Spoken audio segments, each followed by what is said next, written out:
In this third module of Chapter 9, Module 9.3, I will describe concepts and models used to estimate survival with Mark-recapture data. I describe two basic models that are referred to as Models 1 and 2. Model 1 has been the standard go-to model for Mark-recapture in ecology and population biology for over 50 years. The Jolly-Seiber approach is based on papers by Jolly in 1965 and Seiber in 1970. Model 2 is a straightforward multiple cohort approach used in demography. Both models require data on captures or non-captures of marked individuals. Like all survival analyses, Mark-recapture methods concerned with survival estimation involve estimating the number of individuals that died over a given period relative to the total number who were at risk of dying. Model 1, the Jolly-Seiber model. The general concept of this model's Mark-recapture method of survival estimation is based on the equivalency of the ratios A and B. That is, where A equals the number unobserved at time J but confirmed alive later, divided by the number unobserved but subject to the risk of dying from J-1 to J. And B equals the number of individuals verified alive at time J divided by the number verified alive at time J-1. As you can see, the model is based on the concept that some individuals that are alive are not captured each sampling period, but are ultimately verified as being alive in that period by virtue of the fact that they are captured later. The formal concept on which Mark-recapture survival estimates are based involve equating these two ratios and solving for the total marked population sizes at sampling occasion J. The model is given here, where lowercase zj equal the number of members of the marked population not captured at sampling occasion j that are captured again later. Uppercase mj, the marked population size just before period j. Lowercase mj equal the number of survivors captured at sampling occasion j that are marked. Uj equal the number of animals captured at sampling occasion j that are unmarked. Uppercase rj equal the total number of animals captured at sampling occasion j that are released. This includes both the previously marked recaptures and newly marked individuals. And lowercase rj equal the number of members of uppercase rj captured again later. Note that the denominator for the left-hand ratio is the difference between the total at-risk marked population, uppercase mj, and the number of the marked population that are confirmed alive, lowercase mj. This difference is the number of the marked population that was unknown at a particular sampling time. The left-hand ratio then is the number of individuals that are unknown but later confirmed alive divided by the number at risk of dying but unknown at sampling time j in the denominator.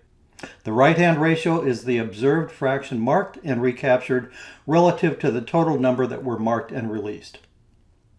Solving for uppercase mj, that is the marked population size just before period j, is given here.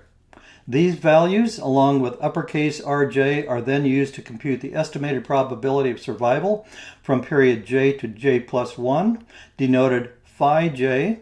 In words, the estimated probability of surviving from sampling occasion j to j+1 equals the number of individuals who survive from j to j+1 divided by the number who are at risk of dying at sampling occasion j.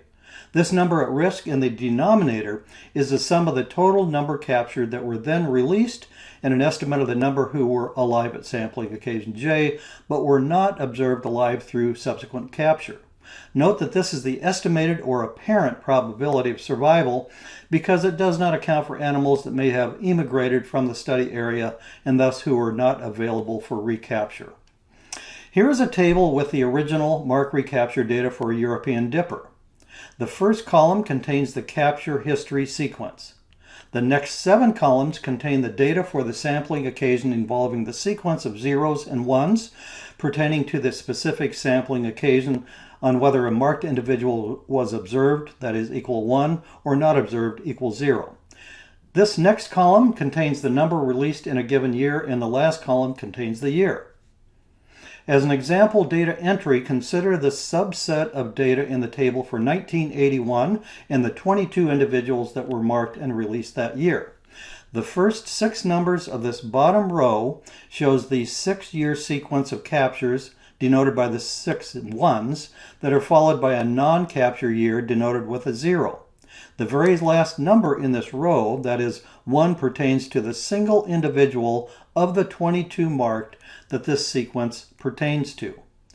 In the next row up, there was 1 individual that was captured in the first 5 years with the 1s in each of the cells. In the next column, we see there were 2 individuals that were captured the first 4 years. Jump up several rows and we see here there were 2 individuals that were captured the first year. The arrow points to the next year they were not captured. The reason this is important is because even though these 2 individuals were not captured this second year, they were clearly alive at the time since they were captured in a subsequent year. So the 7 different sequences in this data subset show the distribution of capture histories for all 22 individuals that were released in 1981. The Jolly-Seiber model parameters are computed for all values of j and organized into 2 tables shown here, including uppercase rj, lowercase rj, zj, and lowercase mj. These are used to compute the marked population size denoted as uppercase mj. This parameter, along with key values from these tables, are in turn brought together in another table, shown here in table 9.5, and are used to compute the probability of surviving from j to j plus 1, denoted phi j, the values of which are given in the last column. Note that the geometric mean for survival estimates of all years is 0.5618. In words, this means that annual survival in the marked bird population averaged slightly over 56%. I will use this value as a baseline for comparing the results of model survival estimates for Model 2. So Model 2, Mark-recapture as cohort analysis. An alternative approach for survival analysis using Mark-recapture data is cohort analysis, a method based on the concept that each release group is considered a cohort whose long-term, that is longitudinal survival, can be estimated from the recaptured data in subsequent years. The annual survival of each cohort is not only compared with survival in other release cohorts, but it's also used for computing the mean survival across all cohorts, that is, for both cross-sectional and longitudinal survival. Using the European Dipper data, again in table 9.2, we can visualize these data in a Lexis diagram shown here with year on the x-axis and subsequent year on the y-axis. The bottom circles contain the number released each year, and the diagonals correspond to the number that were known to survive in subsequent years for each release. Note that the individuals added to the annual recapture. For example, in 1983, 4 individuals were recaptured of the original 22. However, 2 more were eventually captured in subsequent years, thus verifying that a total of 6 were actually alive in 1983.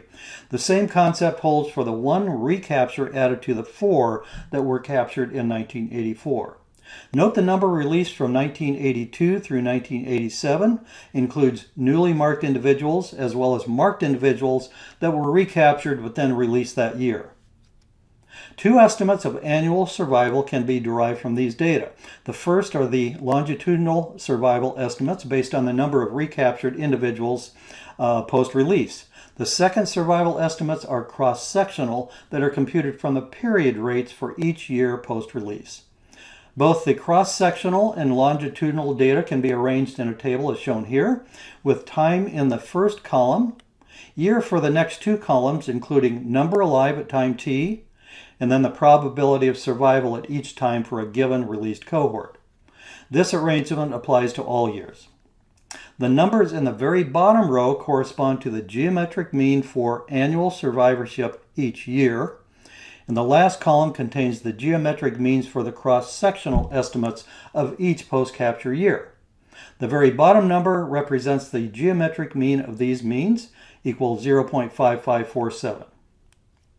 Now consider the three estimates of annual survival probabilities, including the longitudinal and cross-sectional for the cohort analysis and the Jolly-Seiber estimate from Model 1. The small differences in these values are evident when comparing 5-year survival of a 1,000 individual cohort. Note that the numbers surviving are within 2 to 5 individuals of each other out of the 1,000 original individuals. I will close this module by noting that there are 2 extremely sophisticated software programs available online for free to estimate survival using Mark-recapture data, including program Mark, written by Gary White at Colorado State University, and BASTA, developed by Fernando Colchero and his colleagues at the Max Planck Odense Center on Biodemography of Aging in Denmark.